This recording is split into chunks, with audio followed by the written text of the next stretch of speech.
Hey there, it's Aubrey from Drafted. We have a bunch of new product updates coming your way. Here's what's new this week. New and Drafted this week are candidate actions.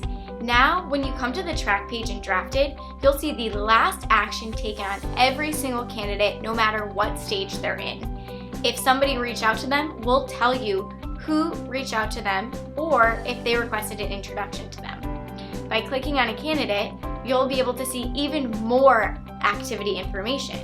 When you scroll down, we have a new activity section where we keep every single action that's ever happened to a candidate. You can click an arrow to expand that action. I can see here that somebody requested an introduction to this candidate, and I can even see the email that was sent to them. Now, you can keep even better track of your candidates by seeing every single action ever taken on them in Drafted. If you have any questions, email us at support@drafted.us and stay tuned for more updates.